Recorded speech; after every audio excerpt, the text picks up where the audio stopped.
नमस्कार प्यारे बच्चों, आज का हमारा अध्यापन बिंदु है मतीराम के द्वारा रचित मतीराम सतसई का व्याख्या भाग।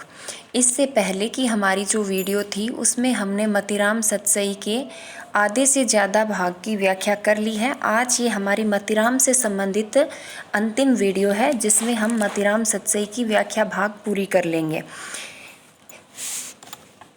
मतीराम जो है वो रीतिकाल के आचार्य कवि थे। रीतिकाल के अंदर दो प्रकार के कवि थे, एक तो जो केवल कवि कर्म का निर्वहन करते थे और एक वो जो आचार्य कर्म का निर्वहन करते थे। अर्थात कवि वो थे जो सिर्फ काव्य रचना तक सीमित थे और आचार्य कवि वो थे जो काव्य रचना करने के साथ साथ दूसरे कवियों को और जन सामान्य को कवि कर्म की शिक्षा भी देते थे, यानी शिक्षा देने का कार्य करते थे। वो आचार्य कवि कहलाते थे। तो मतीराम जो है वो रीतिकाल के आचार्य कवि हैं। इनके द्वारा रचित जो रचना मतीराम सतसई है वो रीतिकाल की एक महत्वपूर्ण रचना है जिसका व्याख्या भाग हम कर रहे हैं। व्याख्या करने से पहले हमें इसका प्रसंग लिखना होता है। प्रसंग में हम क्या लिखेंगे कि प्रस्तुत काव्य पंक्तियाँ हमारी हिंदी की पाठ्य पुस्तक रीति काव्य सुमन में संकलित रीतिकालीन आचार्य कवि मतीराम के द्वारा रचित मतीराम सतसई से ली गई है। इस रचना के अंदर मतीराम ने श्रृंगार ही नहीं अपितु नीति और भक्ति को भी अपने क्लेवर में समाहित किया हुआ है। मतीराम एक आचार्य ही नहीं अपितु कवि हृदय भी थे। यहाँ उन्होंने भक्ति, नीति और श्रृंगार की त्रिवेणी बहाई है। यानी इनकी जो रचना मतीराम सतसई है उसका जो प्रतिपाद्य है वो सिर्फ श्रृंगार नहीं है, श्रृंगार के अलावा उसमें भक्ति से संबंधित भी दोहे हैं, नीति यानी नैतिकता से संबंधित दोहे भी हैं और श्रृंगार से संबंधित दोहे भी हैं। तो मतीराम सतसई ने अपनी काव्य रचना मतीराम सतसई में भक्ति, नीति और श्रृंगार की त्रिवेणी बहाई है। ये आपको इसके प्रसंग में लिखना है। उसके पश्चात हमें इसकी व्याख्या करनी है। व्याख्या के अंदर कवि कहता है, तिहि पुराण नव हवे पड़े जी ही जानी यह बात। यहाँ पर नव हवे का मतलब क्या है? 18, यानी दो बार नव नव तो क्या हो गया? 18। तिहि पुराण नव हवे पड़े जी ही जानी यह बात। कवि कहता है 18 पुराण वही पढ़े जो उनके बारे में कुछ तथ्य जानता हो। तेही का अर्थ है वो, यानी 18 पुराणों का अध्ययन उसी को करना चाहिए जो उनके बारे में कुछ तथ्य जानता है। जो पुराण सो नव सदा नव पुराण हवे जात। कवि कहता है ईश्वर सदैव पुराणों की पुरातनता से परे नवीन है। जो पुराण सो नव सदा, यानी पुराण है वो अपनी प्राचीनता के लिए जाने जाते हैं, पुरातनता के लिए जाने जाते हैं। तो कवि कहता है कि जो पुराणों की पुरातनता से परे नवीन है वह अपने आप में नवीन पुराण है। नव पुराण हवे जात, यानी वह अपने आप में एक नवीन पुराण है। नवीन पुराण कौन है? ईश्वर। तो इन पंक्तियों में कवि ने ईश्वर की आराधना की है। वह कहता है कि 18 पुराणों का अध्ययन उसी को करना चाहिए जो उन पुराणों के बारे में कुछ तथ्य पहले से जानता है। जो पुराण सो नव सदा नव पुराण हवे जात। ईश्वर सदैव पुराणों की पुरातनता से परे नवीन है, वह अपने आप में नवीन पुराण है। इसलिए कवि के कहने का अर्थ है कि इसलिए मैं भगवान की भक्ति और पूजा आराधना ही करता हूँ, यानी वही नव पुराण का सृजन है। कि 18 पुराण हो गए और ईश्वर है वह अपने आप में एक नवीन पुराण है, तो उस ईश्वर की पूजा आराधना करना नव पुराण का सृजन करना है। इसलिए मैं पुराण ग्रंथों का पाठ नहीं करता क्योंकि मुझे पुराणों का ज्ञान नहीं है। मुझे केवल ईश्वर की भक्ति करना आता है और वो ईश्वर की भक्ति अपने आप में एक नए पुराण का सृजन करना है, ये कवि कहना चाहता है। उसके पश्चात जो अगला दोहा है उसके अंदर कवि ने नायिका यानी जो पहला दोहा हमने पढ़ा वो भक्ति से संबंधित था, लेकिन अब जो ये दोहा हम पढ़ेंगे ये श्रृंगार से संबंधित है। और मतीराम सतसई की यही विशेषता है कि उसमें भक्ति भी है, नीति भी है और श्रृंगार भी है। तो अगला दोहा श्रृंगार से संबंधित है। इस दोहे में मतीराम ने नायिका के चरण, चरण यानी पैर, नायिका के चरण, उसकी हंसी, मुख और मधुर वचनों का वर्णन किया है। लिखती अवनी तल चरण से, अवनी तल का अर्थ यहाँ पर क्या है? पृथ्वी तल, पृथ्वी का तल। अवनी का अर्थ होता है पृथ्वी, पृथ्वी तल। लिखती का अर्थ है लिखना, लिखती अवनी तल चरण से। चरण का अर्थ है पैर, अपने पैरों से। लिखती अवनी तल चरण से। कवि मतीराम नायिका के चरणों की सुंदरता का वर्णन करता हुआ कह रहा है कि जब वह रूपवती नायिका अपने चरण धरती तल पर रखती है तो ऐसा प्रतीत होता है कि वह धरती के तल पर कुछ लिख रही हो। लिखती का अर्थ है लिखना। लिखती अवनी तल चरण से, कि जब वह नायिका अपने चरण धरती के तल पर रखती है तो ऐसा प्रतीत होता है जैसे वह धरती तल पर कुछ लिख रही हो। विहसत विमल कपोल, कपोल का अर्थ है गाल, विमल का अर्थ है पवित्र और विहसत का अर्थ है उसका मुस्कुराना या नायिका का हंसना। विहसत विमल कपोल, विहसत हंसना, विमल पवित्र और कपोल गाल। उसकी पवित्र हंसी गालों को आकर्षक बना देती है, यानी ऐसा लगता है जैसे कि वह हंसकर गालों को पवित्र कर रही हो। अध निकरे मुख इंदुते, अध निकरे का अर्थ है अधखिला, अध निकरे का अर्थ क्या है? अधखिला। और इंदु का अर्थ है चंद्रमा। नायिका का अधखिला मुख ही मानो चंद्रमा है। अमृत बिंदु ते बोल, और अमृत बिंदु मृदु वचन, मृदु भाषिणी। अमृत बिंदु ते बोल, और उसके मृदु वचन ऐसे हैं जैसे कि मानो अमृत की बूंदें हों। अर्थात नायिका अंग प्रत्यंगों से ही सुंदर नहीं है, अपितु उसके अंग प्रत्यंग उपमान बन गए हैं, इसलिए उसे उपमा देकर वर्णित क्या करें। कवि ने यहाँ पर नायिका की सुंदरता का वर्णन किया है। सुंदरता का वर्णन करते हुए कहा है कि जब वह अपने चरण धरती पर रखती है तो ऐसे लगता है जैसे वह अपने चरणों से धरती तल पर कुछ लिख रही हो, और जब वह हंसती है तो उसकी हंसी से ऐसे लगता है जैसे कि वह अपने गालों को पवित्र कर रही हो। अध निकरे मुख इंदुते, और उसका अध खिला मुख है वो मानो साक्षात चंद्रमा है। अमृत बिंदुते बोल, और उसके मृदु वचन ऐसे हैं जैसे मानो अमृत की बूंदे हो। तो कवि के कहने का मतलब यह है कि नायिका सिर्फ अंगों और प्रत्यंगों से सुंदर ही नहीं है, अपितु उसके अंग प्रत्यंग स्वयं उपमान बन गए हैं, यानी उस नायिका के अंगों का उपमा दी जा सकती है। ये यहाँ पर कवि ने कहा है। अब हमें इसका विशेष लिखना है। विशेष के अंदर हमें लिखना है कि पहली पंक्ति के अंदर जो पहला दोहा हमने पढ़ा उसमें मतीराम की भक्ति भावना का वर्णन हुआ है, तो हमें लिखना है कि प्रथम दोहे में मतीराम की सच्ची भक्ति भावना का सहज ही वर्णन हुआ है, और अनुप्रास इसमें तीसरे जो तीही नव पुराण वाला दोहा है उसमें अनुप्रास अलंकार का प्रयोग हुआ है, साहित्यिक ब्रज भाषा का प्रयोग है, लक्षणा और व्यंजना शब्द शक्ति है, माधुर्य गुण है। जो अगला दोहा है उसमें श्रृंगार रस है, तो श्रृंगार रस की वजह से माधुर्य गुण है, और इसके अंदर भी इसकी पंक्ति भी हमें यही लिखनी है कि भाई दूसरे दोहे में नायिका के नक्सिक सौंदर्य का निरूपण रीति काव्यानुरूप किया गया है। माधुर्य गुण है, वैदर्भी रीति है, श्रृंगार रस है, साहित्यिक ब्रज भाषा है, और अनुप्रास और उत्प्रेक्षा अलंकारों की व्यंजना सफलतापूर्वक हुई है। ये सारी पंक्तियाँ बिंदुवार हमें इसके विशेष में लिखनी है। उसके पश्चात इसका जो अगला दोहा है वह है हसत बाल के बदन में यूं छवि कछु अतुल। अतुल का अर्थ क्या होता है? अतुलनीय, जिसकी तुलना नहीं की जा सकती। छवि का अर्थ होता है सौंदर्य, हसत का अर्थ होता है हंसना, और बाल का अर्थ है यहाँ पर नायिका, बदन का अर्थ है उसका शरीर। तो यहाँ पर कवि जो है वो नायिका की सुंदरता का वर्णन कर रहा है। कवि को हंसती हुई नायिका का संपूर्ण शरीर चंपे की कली और बेल प्रतीत होता है। कवि कहता है, हसत बाल के बदन में यों छवि कछु अतुल। अतुल अतुलनीय छवि, सौंदर्य, बदन शरीर, हसत हंसना और बाल नायिका। कि जब वह सौंदर्य की धनी नायिका हंसती है तो उसके शरीर में अतुलनीय सुंदरता और सौंदर्य बढ़ जाता है।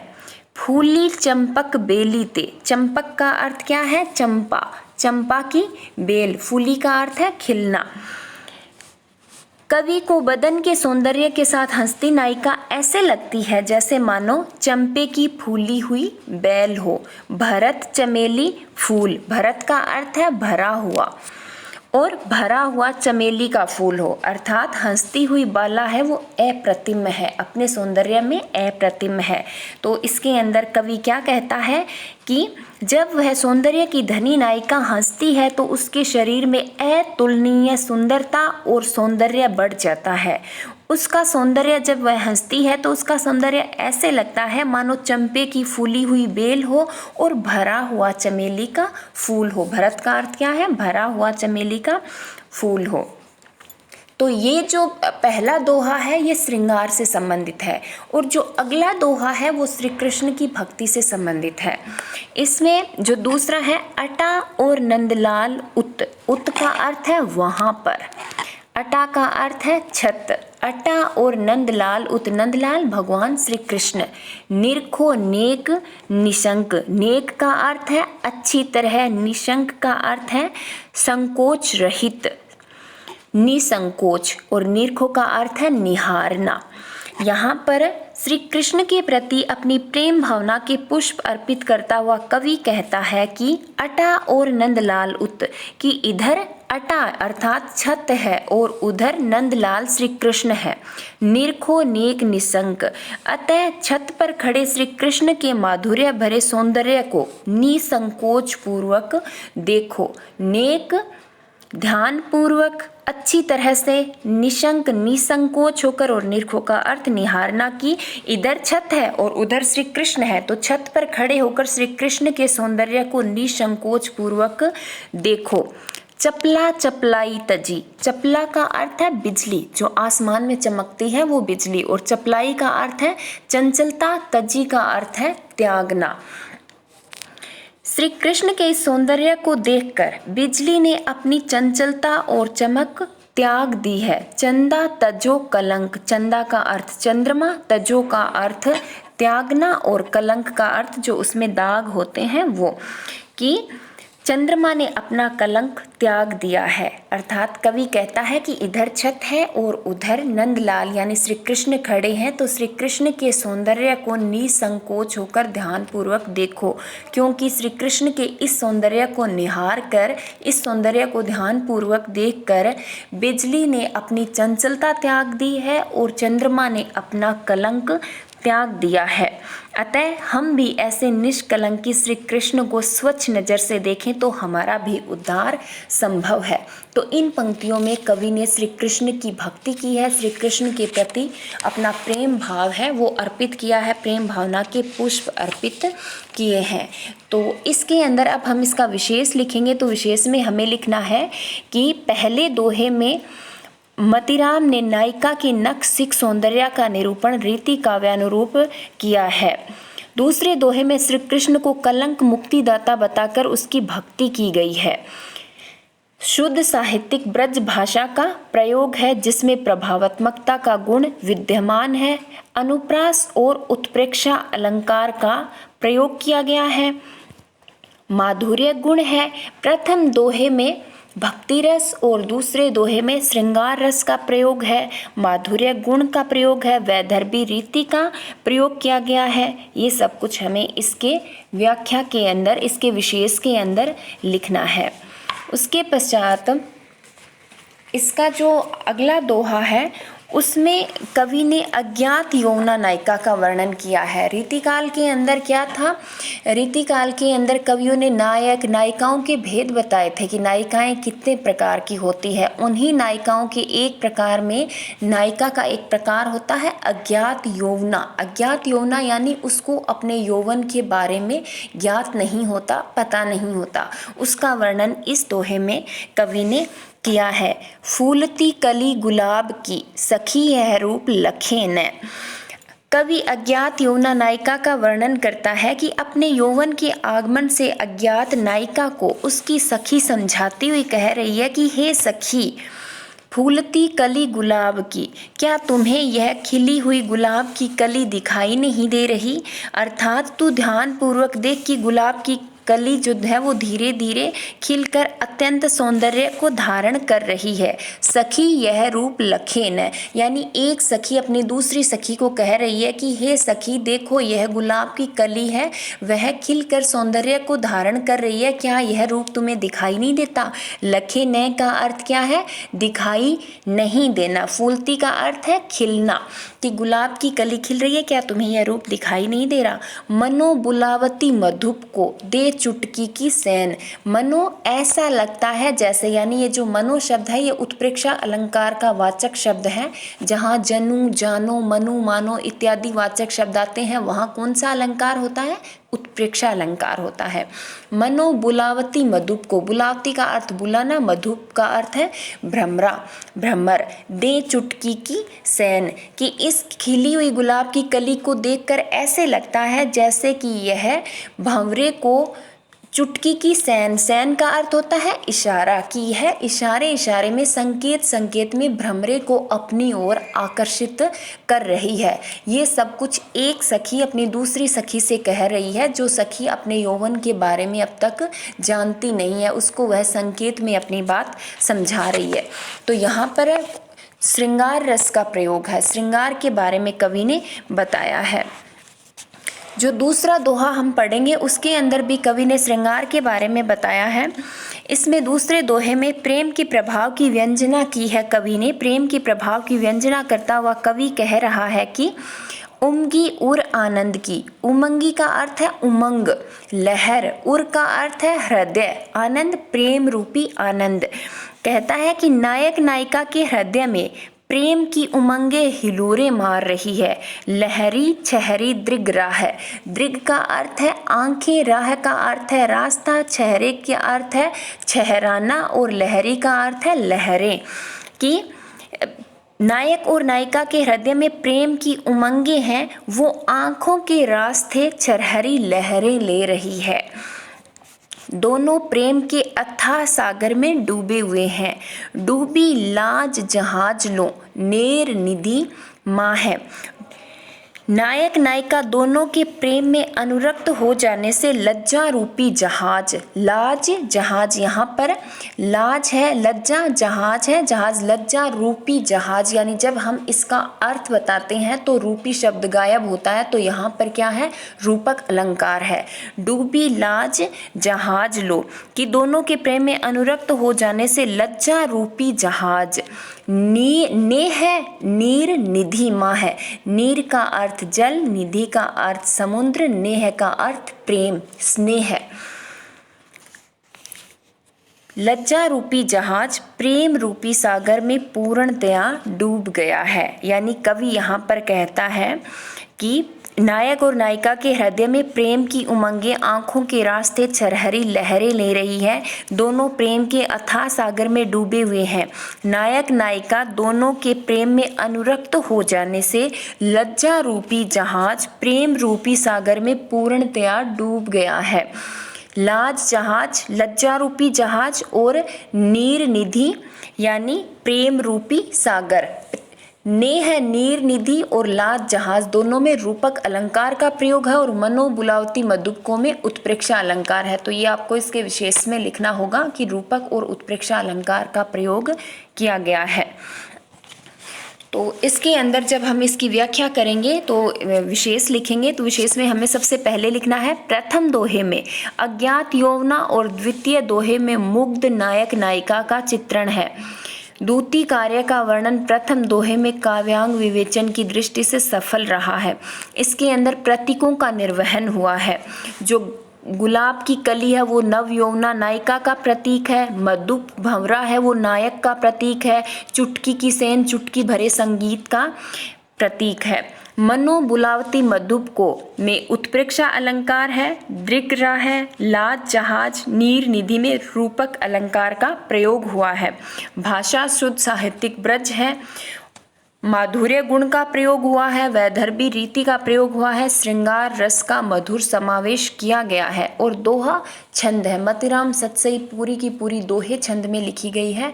तो ये मतिराम सतसई के व्याख्या भाग में आपको इसके हर एक दोहे के विशेष में लिखना है कि दोहा छंद का प्रयोग किया गया है। ये इसकी व्याख्या है। अब हम हमारी अगली वीडियो में भिखारी दास से संबंधित प्रश्न करेंगे। भिखारी दास से संबंधित प्रश्न और भिखारी दास का व्याख्या भाग करेंगे।